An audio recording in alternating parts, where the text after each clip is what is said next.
Olá pessoal, boa tarde. Queria desejar a todos uma boa tarde ou uma boa noite. Eu sou o Eliel e queria falar com vocês um pouquinho sobre coragem. Coragem não para enfrentar o coronavírus, porque isso também é necessário coragem para enfrentá-lo, mas eu queria falar de coragem para que nós possamos entrar no plano de Deus, naquilo que Ele tem, naquilo que Ele quer fazer nesses dias. Então, coragem para entrarmos naquilo que o Senhor quer, naquilo que o Senhor tem falado, naquilo que o Pai tem orientado. Então, eu já queria ir direto ao assunto, porque nosso tempo é curto. Convidar vocês a abrirem ou a meditarem João 16:33, que diz assim: Tenho-vos dito isto para que em mim tenhais paz. No mundo tereis aflições, mas tende bom ânimo, eu venci o mundo. Então lembre-se do contexto aqui, Jesus dando orientações para os discípulos, avisando que ele ia voltar para o Pai, preparando os discípulos para isso. Então frisar que no mundo teremos aflições, mas tende coragem, tende bom ânimo, eu venci o mundo. E um pouquinho mais atrás, João 15:19, se vocês fossem do mundo, o mundo amaria o que era seu. Mas porque não sois do mundo, antes eu vos escolhi do mundo, por isso é que o mundo vos aborrece. Então ainda é Jesus, seguindo com as orientações aos discípulos, e ele está falando que há um conflito. Ele nos escolheu do mundo. Se nós fôssemos do mundo, estaria tudo bem. Mas nós, apesar de vivermos neste mundo, nós não somos deste mundo. Então existe um conflito aí. Não somos do mundo, apesar de vivermos nele. Agora, esse conflito não é com o mundo físico, isso é importante que seja dito. Esse conflito é com o mundo espiritual, com o sistema. Porque o Salmo 24, versículo 1, nos esclarece que do Senhor é a terra e a sua plenitude, o mundo e aqueles que nele habitam. Então nós não estamos falando do mundo físico, estamos falando desse conflito contra um sistema, contra uma maneira de ser e viver que não é a maneira, que não representam os valores do reino de Deus. E aí se explica então a oração do Pai Nosso, quando nós oramos assim: venha o teu reino. Então, os sistemas, o sistema religioso, o sistema educacional, o sistema financeiro, tudo isso está corrompido. Então, essa é a razão do conflito e a razão da nossa oração de todo dia, do Pai Nosso, em dizer: venha o teu reino. Então, que venham os valores do reino de Deus, que venham as ideias do reino de Deus, o sentimento do reino de Deus, para que nós possamos viver neste mundo sem ser dele, sem ser desse sistema. Então, nossa oração de todo dia, venha o teu reino, ela ganha um sentido especial quando nós entendemos qual é o plano de Deus e o conflito que existe entre o que Deus quer fazer e o que esse mundo propõe. São duas coisas antagônicas diferentes. Dizer também que coragem não é ausência de medo. Coragem antes disso, é a superação do medo.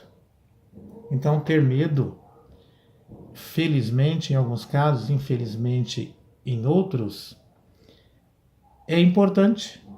Ter medo é importante, mas a coragem é você superar o medo. Ter medo é uma condição humana.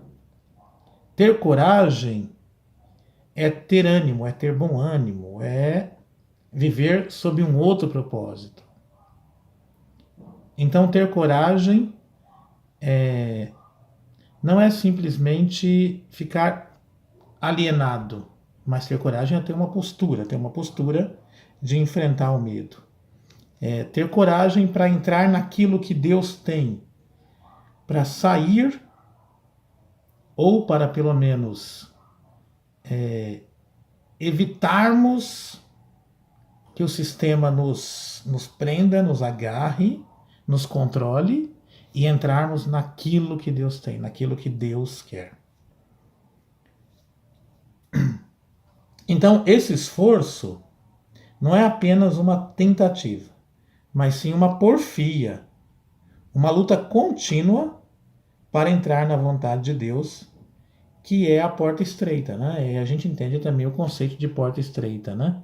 A porta estreita é estreita por isso, porque existe esse conflito e há sempre uma luta nossa entre os valores do reino de Deus e estarmos nesse mundo. Então é por isso que nós precisamos de coragem. Bom, vamos entender um pouquinho mais isso lendo Deuteronômio. Vamos achar aqui rapidinho. Deuteronômio capítulo 31, a partir do versículo 1, diz assim: Depois foi Moisés e falou estas palavras a todo Israel e disse-lhes: Da idade de 120 anos sou eu hoje. Já não poderei mais sair e entrar. Além disto, o Senhor me disse: Não passarás o Jordão. O Senhor teu Deus passará diante de ti. Ele destruirá estas nações diante de ti para que as possuas. Josué passará diante de ti como o Senhor tem dito.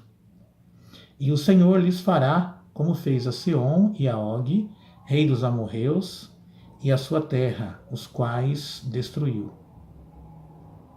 Quando, pois, o Senhor vos der diante de vós, então com eles fareis conforme a todo o mandamento que vos tenho ordenado. Esforçai-vos e animai-vos. Não temais, nem vos espanteis diante deles, porque o Senhor teu Deus é o que vai contigo. Não te deixará, nem te desamparará. E chamou Moisés a Josué e lhe disse aos olhos de todo Israel: Esforça-te e anima-te, porque com este povo entrarás na terra que o Senhor jurou a teus pais lhes dar, e tu os farás herdá-la. O Senhor, pois, é aquele que vai diante de ti, ele será contigo, não te deixará, nem te desamparará. Não temas e nem te espantes. Então aqui Moisés já tinha consciência, já tinha ciência que não entraria na terra. Então Deus dá ordem a Moisés, ou seja, Deus tem um plano, Deus já tinha revelado a Moisés que ele não entraria, e Deus já tinha também alguém para substituir Moisés na missão, ou seja, Deus não é um Deus apenas de reação, mas ele é um Deus de ação, ele tem um plano. Então aqui Moisés está parando, né? Moisés não vai entrar, Moisés vai morrer. No entanto, Deus vai continuar com o seu plano e agora Deus vai usar Josué. Então aqui nós vemos uma coisa muito interessante. Deus nunca é pego de surpresa Porque ele tem um plano. Deus, ele não somente reage, mas Deus, antes disso, ele age. Então nós devemos aprender com o Pai isso, né?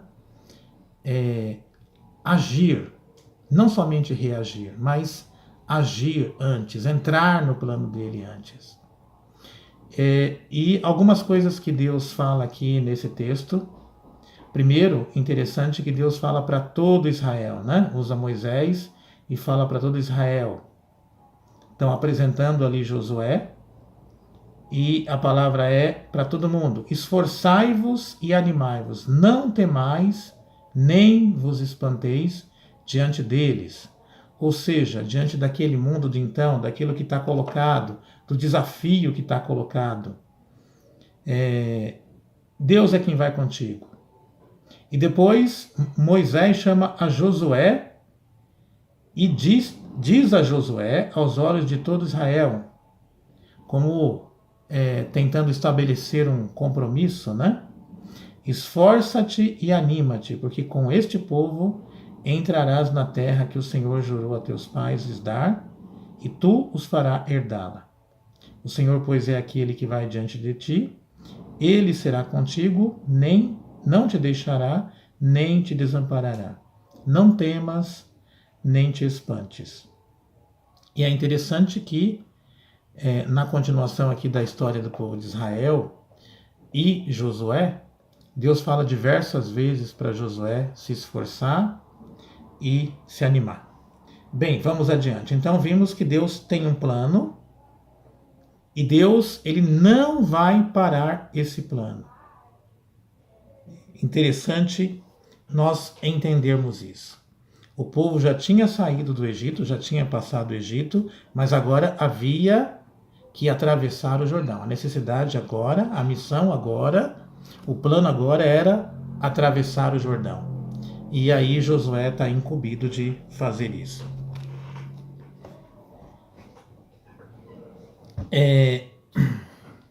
Bom,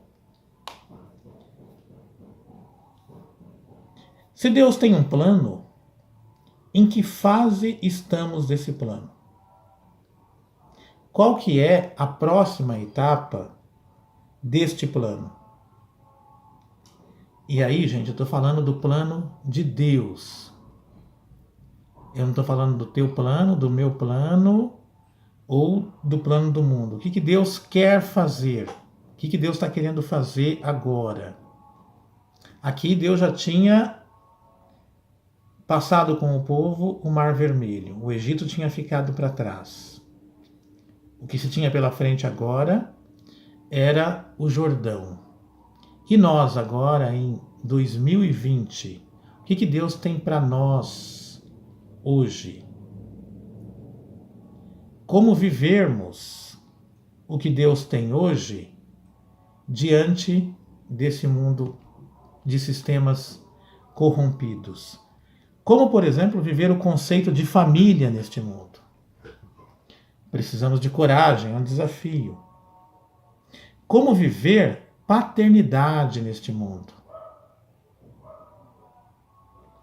Como viver o conceito de unidade? Como viver comunhão neste mundo desagregado, onde a mensagem é cada um por si, onde a mensagem é faça a sua parte, se vire.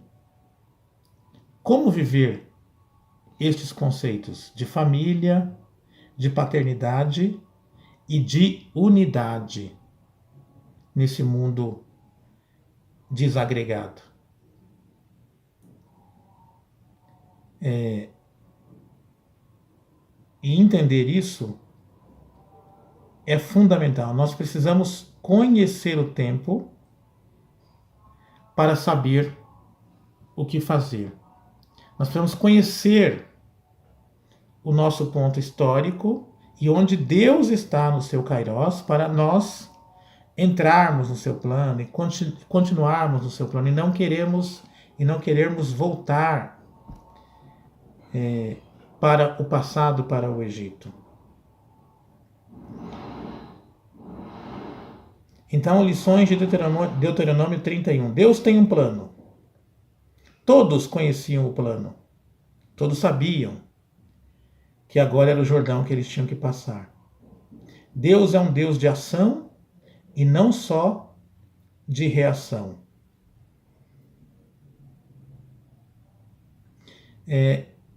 Quando nós falamos que Deus é um Deus de ação e não de reação, eu queria lembrar e comparar, fazer uma analogia aí com a parábola das 10 virgens de Mateus 25. O que aconteceu ali? Todas elas, os dois grupos de virgens, sabiam o que iria acontecer, sabiam que o noivo viria. No entanto, nem todas se preocuparam em ter o azeite. E elas dormiram, e no momento que o noivo chega, aí elas se dão conta que não tem o azeite, que vão precisar, e aí elas reagem pedindo o azeite para as companheiras, para o outro grupo de virgens.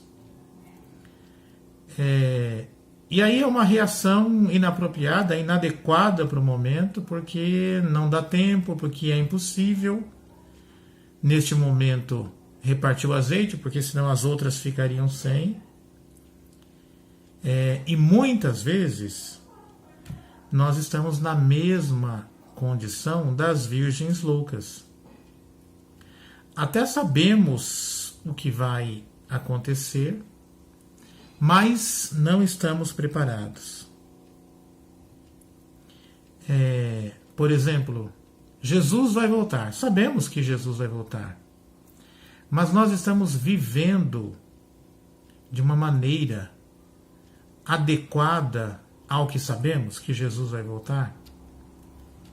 Nós temos azeite, temos lâmpadas acesas para esse evento? Ou nós só vamos reagir, tentar reagir? Não, devemos estar preparados, devemos estar com o azeite na lâmpada. Enfim, agirmos antes, vivermos agora, esse momento agora, como se já estivéssemos no evento da volta de Jesus. Então, viver esses dias se preparando, treinando num ambiente de volta de Jesus. Então, isso é estar com o azeite na lâmpada. Então, conhecer o tempo em que nós estamos é muito importante. No livro de Crônicas, 1 Crônicas 12, 32, lá diz que os filhos da tribo de Isacar, eles eram mestres, eram especialistas em conhecer o tempo para saber o que Israel devia fazer.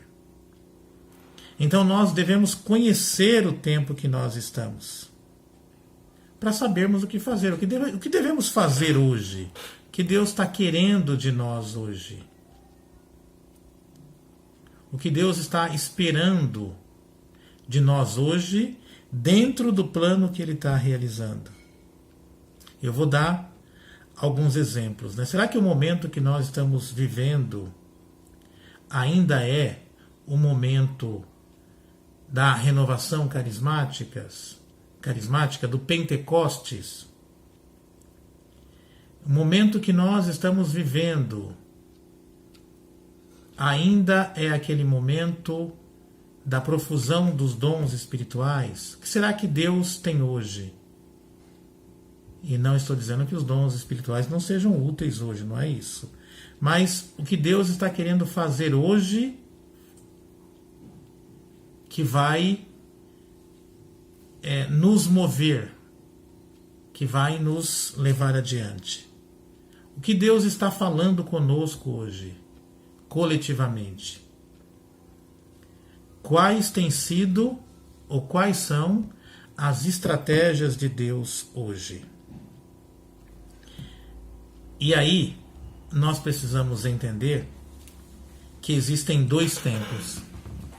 Um tempo chamado Cronos, que é o tempo cronológico, né? Por exemplo, nós estamos em 2020. E existe o tempo de Deus, o Kairos, que é o tempo que Deus quer fazer. Então eu vou dar alguns exemplos do tempo Cronos. Então, vamos voltar um pouquinho no passado, né? Em que ano foi fundado o Estado de Israel? 1948. 1948 é um tempo Cronos, é calendário. Mas também nesse tempo Cronos, Deus tinha um Kairos, Deus tinha prometido que Israel estaria naquela terra. Então aí Deus usa o Cronos e junto o seu Kairos, a plenitude dos tempos, o tempo de Deus. Deus está realizando, Deus está fazendo. 1967, Israel retoma Jerusalém. 1967 é um tempo Cronos, é o calendário. Mas aconteceu um Kairos ali, a retomada de Jerusalém pelos judeus. Então, Deus está trabalhando no tempo crônico, no tempo Cronos, o tempo histórico, e realizando o seu Kairos. Então, 2020, o que Deus tem hoje no seu Kairos, no seu plano, para nós? Onde que nós devemos olhar? Para onde devemos olhar nesse ano de 2020, nesses dias que nós estamos vivendo? Jerusalém já foi retomada, Israel já existe como nação, como Estado. O que é que Deus tem agora? O que vem agora? O que se avizinha agora? Qual é a próxima etapa do plano de Deus? O que devemos viver nesses dias? É família? É paternidade? É a unidade? É muito interessante a gente observar que Deus, ele continua com o plano dele. Alguns israelitas, quando sofreram algumas derrotas, eles quiseram voltar inclusive para o Egito. Mas não tinha retorno, não tinha como voltar. O plano de Deus, ele prossegue, ele vai adiante, ele não para. Então Deus vai prosseguir com o plano dele. Então nossas lâmpadas devem ter esse azeite, o azeite do Kairos de Deus, de sabermos, de conhecermos o que Deus está querendo fazer no nosso tempo. Não podemos mais ficar com saudades do que aconteceu lá atrás. Nostalgia. Foi muito bom tudo que Deus fez lá atrás. Foi muito bom a maneira que Deus agiu lá atrás. O que Deus realizou, como Ele realizou. Mas Deus prossegue, Deus não vai parar com o plano dele. Você pode me dizer assim, mas Eliel, Deus não muda. Deus é o mesmo ontem, hoje e eternamente. É verdade, Deus não muda. Mas o plano dele prossegue. Deus não vai voltar ao Egito, ele vai continuar. Ele já retirou o povo dele do Egito, ele já passou o Jordão, e agora ele está numa outra fase do plano dele, que nós precisamos saber. Em Josué 7, capítulo 7, o povo de Israel tem uma derrota terrível para um povo pequeno. E ali bate o desânimo em Josué. Josué se prostra. Josué fala até em voltar para o Egito. Josué reclama com Deus. E a resposta de Deus para ele, diante daquelas dúvidas, diante daquela vontade de voltar, diante do desânimo, diante de perguntas que Josué faz, por exemplo, puxa vida, o que esse povo que está em volta vai dizer de ti, né, que é o nosso Deus? Deus dá uma resposta só para Josué: levante-se, levante-se, saia teu desânimo aí, desse teu desânimo. Eu vou te mostrar o que aconteceu, por que vocês perderam a batalha. Amanhã você reúna o povo, faça isso, isso, isso e isso, mas levante-se daí. Por que você está prostrado? E no dia seguinte, Josué reúne o povo, descobre o que aconteceu, qual foi a razão da derrota. E a razão da derrota está num homem, está numa família. E daí nós temos uma outra lição importante, que a atitude nossa, uma atitude errada nossa em família, pode comprometer toda a família. E aí Deus age novamente, Deus dá uma resposta, e Deus manda eles voltarem, agora de novo, para a peleja, contra aquele mesmo povo que eles tinham perdido a guerra. Eles retornam, ganham a guerra, porque Deus mostrou a Josué e ele corrigiu o problema. Josué agiu em cima daquilo que Deus falou, em cima do que Deus tinha orientado. Então, Deus fala, Deus orienta, Josué se levanta, sai daquele estado de prostração diante de uma derrota, porque nós vamos ter derrotas, vai acontecer algumas derrotas para nos ensinar. Mas não é para nós voltarmos ao Egito, não é para nós termos esse desejo, é para nós aprendermos, é pedagógico, a derrota às vezes é pedagógica, é para nós nos levantarmos e continuarmos em frente na caminhada, no plano que Deus nos propôs. Então, no plano de Deus, não acontece retrocesso. Deus não retrocede. Às vezes nós queremos retroceder para algumas coisas que nós gostaríamos, ou por conta de alguma derrota nossa. Mas o plano de Deus é em frente, é marchando, é para frente. Deus quer nos levar realmente à terra prometida, ao plano dele, ao cerne, ao coração do plano dele.